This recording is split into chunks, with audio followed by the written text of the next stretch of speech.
konstruktivisme merupakan pendekatan dalam pembelajaran yang lebih menekankan pada tingkat kreativitas siswa dalam menyalurkan ide-ide baru yang dapat diperlukan bagi pengembangan diri siswa yang didasarkan pada pengetahuan. Pada dasarnya, pendekatan konstruktivisme sangat penting dalam peningkatan dan pengembangan pengetahuan yang dimiliki oleh siswa berupa keterampilan dasar yang dapat diperlukan dalam pengembangan diri siswa, baik dalam lingkungan sekolah maupun dalam lingkungan masyarakat. Dalam pendekatan konstruktivisme ini, peran guru hanya sebagai pembimbing dan pengajar dalam kegiatan pembelajaran. Oleh karena itu, guru lebih mengutamakan keaktifan siswa dan memberikan kesempatan kepada siswa untuk menyalurkan ide-ide baru yang sesuai dengan materi yang disajikan. Tidak ada satupun teori belajar tentang konstruktivisme, namun terdapat beberapa pendekatan konstruktivis, misalnya pendekatan yang khusus dalam pendidikan matematik dan sains. Beberapa pemikir konstruktivis seperti Vygotsky menekankan berbagi dan konstruksi sosial dalam pembentukan pengetahuan. Sedangkan yang lain seperti Piaget melihat konstruksi individulah yang utama, atau konstruktivisme individu. Konstruktivisme individu. Para psikolog konstruktivis yang tertarik dengan pengetahuan individu, kepercayaan, konsep diri atau identitas adalah mereka yang biasa disebut konstruktivis individual. Riset mereka berusaha mengungkap sisi dalam psikologi manusia dan bagaimana seseorang membentuk struktur emosional atau kognitif dan strateginya. Konstruktivisme sosial. Berbeda dengan Piaget, Vygotsky percaya bahwa pengetahuan dibentuk secara sosial, yaitu terhadap apa yang masing-masing partisipan kontribusikan dan buat secara bersama-sama, sehingga perkembangan pengetahuan yang dihasilkan akan berbeda-beda dalam konteks budaya yang berbeda.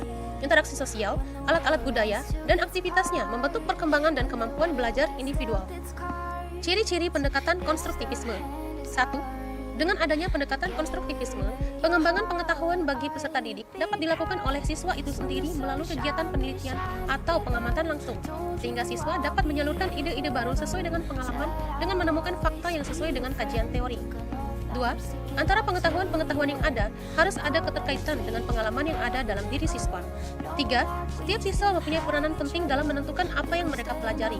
4. Peran guru hanya sebagai pembimbing dengan menyediakan materi atau konsep apa yang akan dipelajari, serta memberikan peluang kepada siswa untuk menganalisis sesuai dengan materi yang dipelajari. Prinsip pendekatan konstruktivisme. Pembelajaran dengan menggunakan pendekatan konstruktivisme akan mengaktifkan siswa secara aktif, sehingga pembelajaran yang didapat oleh siswa lebih didasarkan pada proses pencapaian pengetahuan itu, bukan pada hasilnya. Prinsip konstruktivisme telah banyak digunakan dalam pembelajaran. Menurut Suparno, 1999, ada beberapa prinsip dari konstruktivisme, antara lain, pengetahuan dibangun oleh siswa secara aktif, tekanan dalam pembelajaran terletak pada siswa, mengajar adalah membantu siswa belajar, tekanan dalam pembelajaran lebih pada proses, bukan pada akhir, kurikulum menekankan pada partisipasi siswa, guru adalah fasilitator. Sedangkan menurut Brooks and Brooks, dalam Subana 2001, prinsip konstruktivisme yaitu ajukan masalah yang relevan dengan siswa, struktur pembelajaran pada konsep-konsep esensial, usahakan menemukan dan menilai pandangan siswa, adaptasikan kurikulum, dan ukur belajar siswa dalam konteks belajar.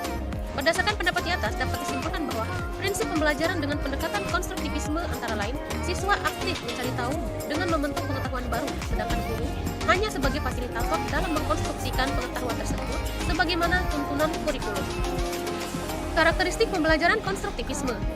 Adapun karakteristik pendekatan konstruktivisme menurut Driver dalam tahun 1996, bahwa karakteristik pembelajaran konstruktivisme adalah orientasi, ialah siswa diberi kesempatan untuk mengembangkan motivasi dalam mempelajari suatu topik. Elisitasi, ialah membantu siswa untuk mengungkapkan idenya secara jelas. Restrukturisasi ide, terdiri dari klasifikasi ide, membangun ide yang baru, mengevaluasi ide baru dengan eksperimen. Penggunaan ide dalam banyak situasi. Review adalah bagaimana ide itu berubah.